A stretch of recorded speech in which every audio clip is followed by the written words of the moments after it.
Olá, bem-vindo à Estereoscopia BR. Hoje nós vamos fazer um tipo diferente de vídeo.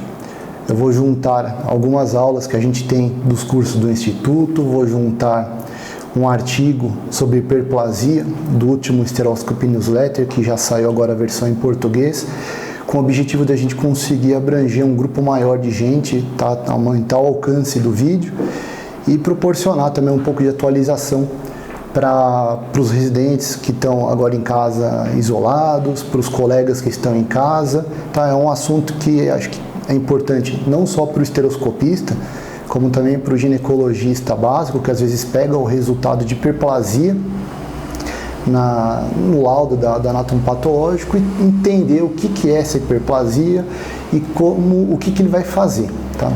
Então, qual que é o conteúdo do vídeo de hoje? Então é uma aulinha que a gente tinha antes. Essa aula foi inicialmente feita pela Priscila Ritt, uma colega nossa da Bahia. Fui atualizando ela com um pouco do tempo. Vou adicionar também uma revisão, que eu acho que o Luiz Alonso que acabou fazendo no Estereoscopia Newsletter. Eu vou, na verdade, dando um ponto de cada um e dando um comentário.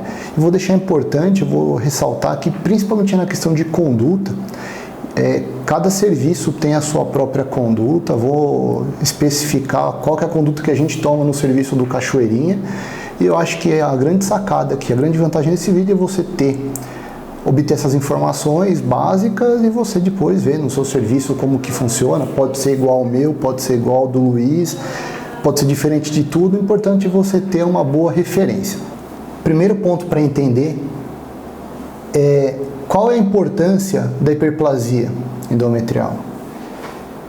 A gente tem que dar a devida importância para ela porque é uma lesão que tem um baixo ou alto potencial pré-maligno. Então ela pode ser considerada como se fosse um sinal amarelo, tá? Para a questão de um câncer endométrio futuro. Tá? Essa é a nossa preocupação. Apesar de ser uma alteração benigna, ela tem uma chance, que a gente vai explicar de acordo com cada classificação, de ter um risco da paciente evoluir para um câncer de endométrio. E quais são os fatores de risco para a paciente apresentar hiperplasia endometrial? São pacientes que têm um aumento de estímulo de estrogênio, principalmente quando não há em contrapartida um estímulo de progesterona. Tá? Tem um trabalho bem legal, vai ter referência aqui embaixo, em que foi comparada mulheres que utilizaram a terapia hormonal pós-menopausa com só estrogênio e outra com estrogênio associada ao progestagênio. E foi visto que em 1% das pacientes que estavam utilizando o progestrogênio apresentou hiperplasia, contra 20% das pacientes que não estavam tendo essa proteção da progesterona. Tá? Então, quais são as pacientes que vão apresentar fator de risco para a gente? Pacientes obesas, pacientes nulíparas, pacientes que tiveram menarca precoce, menopausa tardia, pacientes diabéticas, usuários de tamoxifeno, pacientes com anovulação, em uso de terapia hormonal, principalmente se não tiver associação da progesterona, como mostra o trabalho, e pacientes com síndrome de Lynch. Para os residentes, para o pessoal mais de base, é por isso que é importante, quando você for fazer a terapia hormonal, paciente com útero, sempre associado com a progesterona. Quais são os diagnósticos que a gente vai fazer antes da estereoscopia, né? Quais são os sintomas e sinais que essa paciente vai apresentar? Alteração de imagem, geralmente no seu ultrassom de rotina, ou na questão do sangramento uterino. Sangramento uterino normal é sinônimo de hiperplasia, é sinônimo de câncer? Não. Qual que é a grande maioria? A grande maioria é atrofia endometrial. Então, cerca de 30% das pacientes que tiverem sangramento pós-menopausa vão ser atrofia, tá? A hiperplasia é responsável por 5% apenas, e o câncer de endométrio chega de 10%, em alguns trabalhos até 15%, mesmo assim é muito pouco. Para ilustrar o que é esse espessamento, quando o colega faz ultrassom, em uma paciente que não tem nenhuma alteração pós-menopausa, as duas linhas do endométrio vão estar bem juntas, é como se fossem duas fatias de um sanduíche, e o espessamento é o recheio dele. Então, se tiver alguma coisa no meio, que pode ser um pólipo, pode ser muco, pode ser sangue, hiperplasia e até o câncer, vai ser o recheio. Então, se tiver recheado, que vai estar distanciando as duas paredes endometriais acima de 5 milímetros, são nesses casos que a gente vai acabar fazendo a nossa investigação. Vamos falar da classificação. E para entender a classificação, vamos entender alguns termos um pouquinho antigos para a gente. Eu acho que não tem necessidade da gente ir tão a fundo nisso mesmo, porque também nem é muito do meu dia a dia, que é diferenciar primeiro a hiperplasia da hipertrofia. Tá? A hiperplasia, o que ela é? Ela é uma proliferação das glândulas endometriais e do estroma, em que tem alteração tanto do formato quanto do tamanho, e isso é causado pelo estímulo estrogênico, por isso aqueles fatores de risco que a gente já comentou estão associados com a hiperplasia. Nós vamos dividir as classificações de acordo com dois fatores, de acordo com a atipia nuclear e de acordo com o padrão glandular e do estroma, né, da relação deles. Na hiperplasia simples, sem a atipia, vai ter um aumento da razão da glândula com estroma, com a diminuição muito pequena do estroma, com glândulas císticas dilatadas, de aparência simples e agrupadas. Essas mudanças mínimas em complexidade e densidade glandular não tem a existência de células atípicas, então não tem essa alteração do núcleo dessas células. E em alguns laudos você vai também poder encontrar como hiperplasia cística. Na segunda classificação, que é hiperplasia complexa sem atipia, existe uma maior relação da glândula com o estroma e um maior número de glândulas mais aglomeradas e mais superlotadas. Essa é a questão da complexidade, tá? Então tem maior complexidade das estruturas tubulares, glandulares, porém ainda não existe essa alteração de atipia nuclear. Na hiperplasia simples com atipia, existe uma relação aumentada da glândula com estroma, mas em pequena quantidade, e aparência de algumas células atípicas com essas alterações nucleares. E por último, a hiperplasia complexa com atipia, em que essa relação da glândula estroma é muito alta e existe a presença de células atípicas revestindo as glândulas. Dessas duas alterações, questão da complexidade em relação de atipia, a mais importante delas é a atipia nuclear. Tá? Essa é a diferença que vai aumentar ou reduzir o risco de progressão oncológico para essa hiperplasia. Existem algumas classificações que avaliam unicamente a atipia. E para ter ideia, no caso da atipia, o risco de progressão para câncer é de 28% e a ausência de atipia em 5%. Também vou colocar aqui embaixo a referência desses dados. Por causa desse risco, a gente pode classificar então hiperplasia sem atipia como lesões não neoplásicas, porque o risco dela evoluir para câncer é baixo. E quando tiver a presença de atipia, a gente pode corresponder a patologias como lesões pré-malignas, pelo alto risco, né, de quase 30% de evoluir para um câncer de endométrio. E isso vai mudar, obviamente, nas nossas condutas. Então, para deixar bem claro, tá, e dar uma ênfase, a atipia nuclear é o principal fator prognóstico para a progressão do câncer endometrial. Tá? Então, acho que isso aí tem que ficar bem fixo na cabeça. Atipia nuclear, alto risco. Ok? Agora vamos para a parte um pouco mais específica para nós esteroscopistas. Vamos falar agora do diagnóstico, que está a parte visual. A esteroscopia é considerada a técnica padrão ouro para avaliação da cavidade uterina. É a melhor forma da gente conseguir obter um material e poder enviar esse material para o patologista.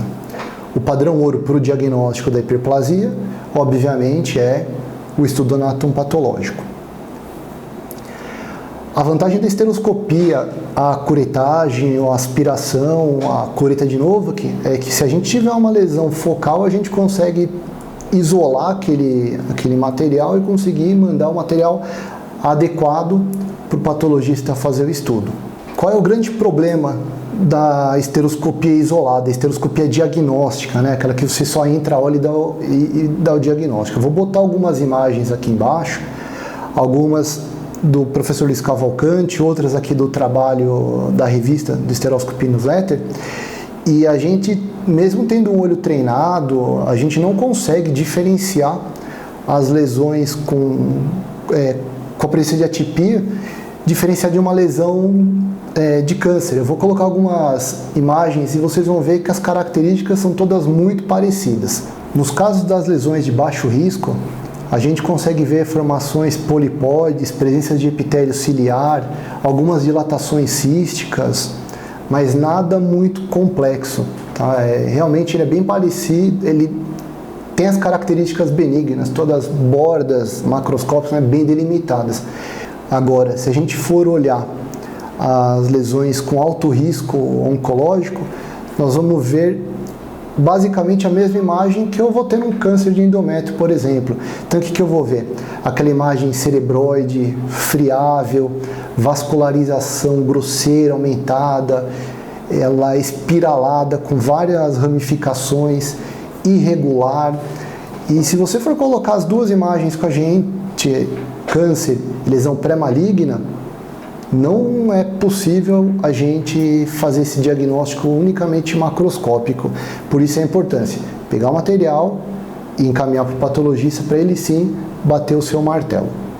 Falando de tratamento, antes de qualquer coisa, eu vou deixar bem claro que não é uma sugestão de tratamento. Acho legal vocês lerem, estudarem e acertarem a conduta do teu serviço, da sua clínica, tá? Por quê? Porque isso vai mudar de acordo com os exames, com o segmento que você vai poder oferecer para suas pacientes. Então, por exemplo, na revista, qual que foi a conclusão aqui do trabalho deles? Pacientes com hiperplasia sem atipia, baixíssimo risco de progressão para câncer, cerca de 1%.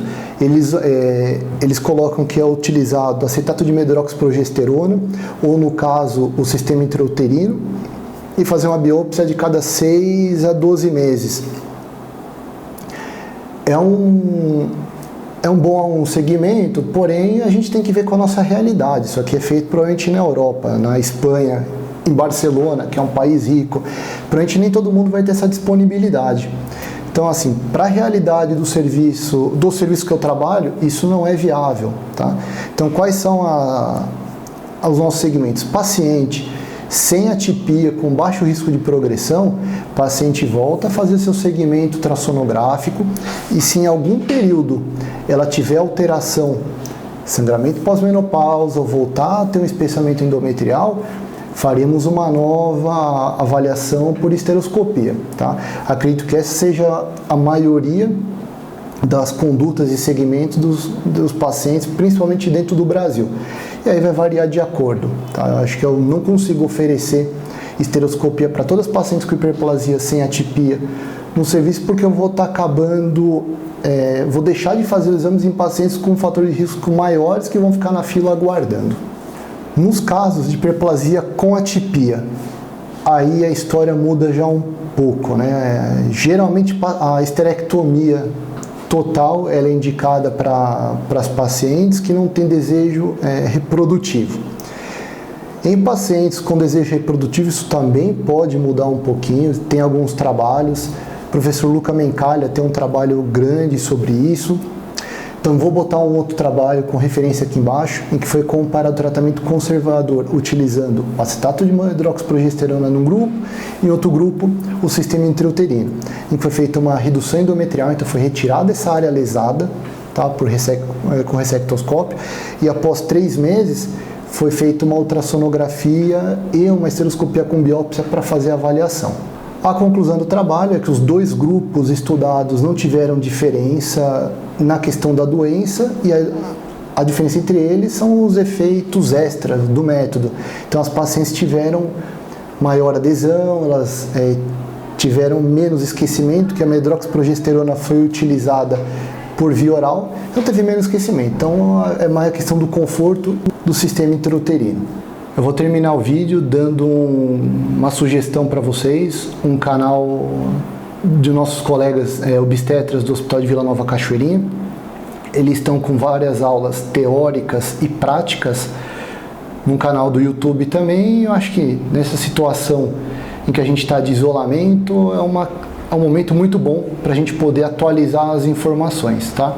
Então eu vou colocar o link embaixo nas informações, agradecer a presença de vocês, quem ficou me assistindo aqui até o final, e vou pedir para que vocês considerem que esse vídeo seja, na verdade, uma degustação para que vocês possam ler um pouquinho mais, estudar um pouquinho mais, leia o artigo na Estereoscopy Newsletter para ter um pouco mais de embasamento, procura alguma coisinha para a gente poder sempre estar melhorando nossos conhecimentos, tá ok?